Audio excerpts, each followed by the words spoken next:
there's a lot of information on this page that talks about the limitations of it. That is, this is not the education program. The education program as a whole needs to have documents given to 4 different audiences for the life of the permit, additional information provided if you have impaired waters or TMDLs. You're supposed to manage the evaluation of the program, to be able to change the program if it turns out to not be effective. And that information is here on the web page, mostly in this third paragraph. What's important for today's presentation is this guidance for using these documents. Basically, what we found is that there's a lot of information out there about how to deal with stormwater BMPs and how to communicate to residents, to commercial entities, to developers and industrial folks. There's a lot of overlap. If you went to the 7 stormwater coalitions that are active in Massachusetts that cover about 110 towns, you'll find much the same documents in multiple places. So we found not very many unique documents.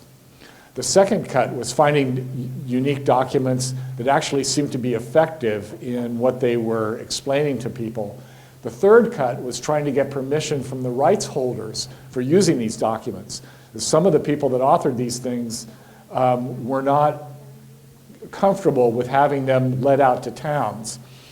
Part of the reason for that is we have tried to make these documents customizable so the town can download them and put their own name on it, or even change some of the wording to fit their needs. But in any case, we did come up with some documents. As this part of the presentation says, you can use the Save As command to save the document and make your edits. What we're going to do is see what some of these documents are and see if we can actually make some changes here. So these are the 4 residents, commercial, developers, and industrial audiences that are required to have documents. One of the things that's important for, and Newt mentioned this earlier in the day, was pet waste is important to be managed for nutrients. So there's proper management of pet waste document here. Let's click on it. Do you want? Yes, I do. I wonder if it'll come up.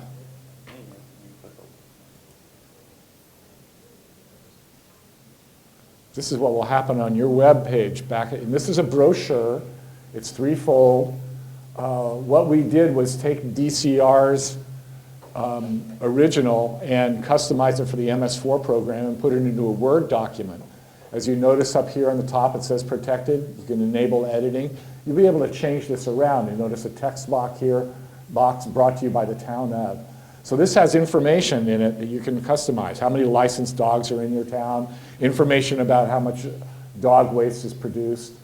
The best story I know about dog waste is in my hometown of Dedham, our DPW director was surprised to find in a pretty tony part of the town when he popped catch basin tops to find dozens and dozens of blue bags carefully deposited directly into the catch basin.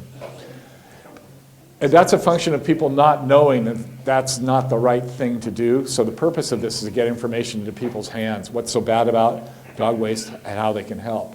What a town will be able to do is take this document and download it and use it. So it's there. Let's see, how do I go back?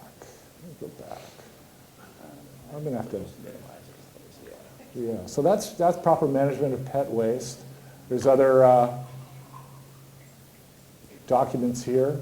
Some of these,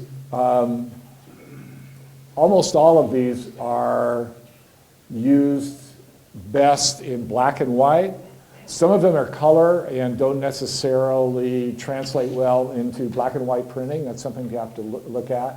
This be a beneficial lake effect. Again, it's something that we steal it exactly. We borrowed it and rewrote it and put some nice pictures in there. You can change these pictures when you save it at your town site to be able to have pictures of things in your town that people will recognize. If there are too many words here, feel free to reduce the number of words. It's okay for you folks to just go ahead and use them. What we also found was that there's a lot of information for residents. There's relatively little information that fits into this document format for the other audiences. Look at industrial. We found an industrial best management practices document that could be helpful. It's fairly big. It may not be the sort of thing that you would want to use unless you're able to slow it down a little bit or make it smaller. But we did end up taking from an industrial best management practices guidebook a version of what they were saying, reduce it so that you can use it at your town. For developers, there's more information you can use. This will help for communicating to developers about reducing construction period production of sediment. For commercial entities, we found some information available for different topics. Well, our plan here is to be able to add more documents as we go. Andrea Briggs is here from DEP. Andrea, could you raise your hand? Our central office and all. She's been coordinating for the past 5 years projects with Worcester Polytechnic Institute to have students work on various stormwater projects. The last project included some production of some documents that can be used for these public education programs. We're going to be incorporating those into this site. As we find other ones from the different stormwater coalitions, we'll be adding them to this site too. Today, just wanted to give you an idea of how easy this is to use. It may be difficult to find because, as you can see from here, the URL for it has a lot of words in it. What I did was leave at the back table some business cards that have a tiny URL, one of those little code things about 7, 8 letters long that you can use to type in and access this. So you can reach it by going to our EEA site and trying to find your way through.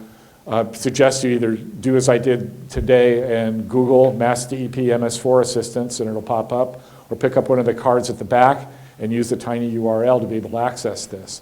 Very modest, simple, easy to use for any town.